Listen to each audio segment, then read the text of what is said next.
రాజశేఖర రెడ్డికి బిడ్డల పట్ల ఎంత మమకారం ఉండేది. ఫీజు రీయింబర్స్మెంట్ రాజశేఖర రెడ్డి గారికి ఎంతో ప్రియమైన పథకం. ఫీజు రీయింబర్స్మెంట్ రాజశేఖర రెడ్డి గారు పెడితే ఎంత మంది బిడ్డలు డాక్టర్లు, ఇంజనీర్లు, ఎంబీఏలు, ఎంసీఏలు పైసా ఖర్చు లేకుండానే ప్రభుత్వమే పెట్టి చదివించారు. ఇప్పుడు ఆ పరిస్థితి లేదు. డాక్టర్ కైనా, ఇంజనీర్ అయినా, ఎంబీఏ, ఎంసీఏ కన్న తల్లిదండ్రులే అప్పో సొప్పో చేసి పెట్టుకోవాలి. తీరా అంతా చేశాక ఉద్యోగాలు వస్తున్నాయా అంటే ఉద్యోగాలు రావటం లేదు. జగనన్న గారు ఏమన్నారు? ఆ రోజు చంద్రబాబు గారు 7,000 ఉద్యోగాలతో డిఎస్సీ వేస్తే సిగ్గులేదా అని చంద్రబాబు గారిని తిట్టారు. నేను ముఖ్యమంత్రి అయినాక 25,000 ఉద్యోగాలు భర్తీ చేస్తా, మెగా డిఎస్సీ వేస్తానన్నాడు జగనన్న గారు. మరి జగనన్న గారిని అడుగుతున్నా, మెగా డిఎస్సీ ఏమైంది? ఇప్పుడు ఒక దగా డిఎస్సీ 6,000 ఉద్యోగాలతో ఒకటి రిలీజ్ చేశారు. మెగా డిఎస్సీ ఎక్కడ? దగా డిఎస్సీ ఎక్కడ? మెగా డిఎస్సీ వేస్తాడు కదా అని లక్షల మంది పిల్లలు ప్రిపేర్ అయ్యారు కదా, ఆ ప్రిపరేషన్ కు డబ్బులు అవుతాయి కదా, అవి కూడా మళ్ళా తల్లిదండ్రుల మీదనే పడతాయి కదా.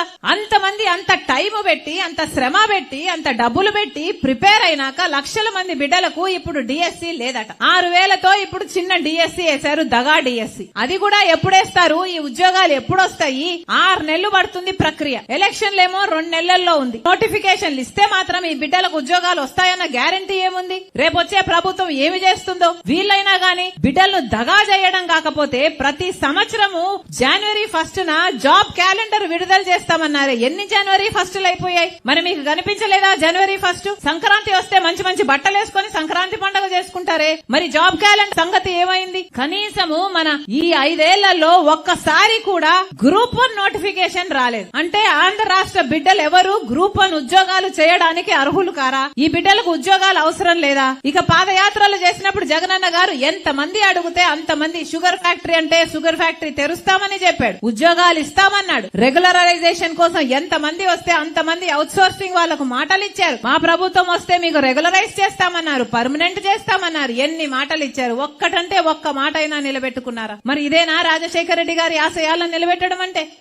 ఈ రోజు ఈ ప్రభుత్వం ఎంత దారుణంగా వ్యవహరిస్తుందో నేను మీకు వేరే చెప్పాల్సిన పని లేదు. అన్నిటికంటే ఘోరం ఏమిటంటే దళితుల మీద జరుగుతున్న దాడులు. ఇక్కడ నా దగ్గర ఒక లిస్ట్ ఇచ్చాడు అన్న, ఇంట్లో 60 పేర్లున్నాయి. 60 మంది దళితుల మీద అఫీషియల్ గా జరిగిన దాడులంట ఇవి. హోంమంత్రి దళితురాలు, ఇక్కడ హోంమంత్రి అయ్యుండి, ఇక్కడ మినిస్టర్ అయ్యుండి, ఈ ఎమ్మెల్యే ఒక హోం మంత్రి అయ్యుండి కూడా, దళితురాలు అయ్యుండి కూడా దళితులనే కాపాడుకోలేకపోతే ఇక వీళ్ళకు పదవులు ఎందుకు? వీళ్ళకి ఎందుకు ఓట్లు వేయాలి? కనీసం దళితులకు కూడా రక్షణ కల్పించకపోతే ఇక మిగతా ప్రజలకు మీరు ఏమి రక్షణ కల్పిస్తారు? దళితులు వాళ్ళు అడుగుతున్నదల్లా మాకు అన్యాయం జరుగుతుంది అని, వాళ్ళు అడుగుతున్నది సబబుగా ఉన్నా కూడా వాళ్ళను బెదిరించి దాడిలో చేసో, వాళ్ళను దౌర్జన్యం చేసో, లేకపోతే ఇంకొంతమంది హత్య చేసో ఇంతమంది చనిపోయారు, ఇంతమంది మీద దాడులు జరిగాయంటే దళితురాలుగా ఉన్న హోంమంత్రికి ఇది అవమానంగా లేదా? మరి హోంమంత్రిగా ఎందుకున్నట్టు మీరు దళితురాలుగా ఉండి హోంమంత్రిగా ఉండి ఏమి చేయలేకపోతున్నారంటే మీకు ఆ పదవి ఎందుకు? రాజీనామా చేయండి. ఎవరైనా చేయగలిగిన వాళ్ళు సమర్థులకు ఆ పదవిస్తే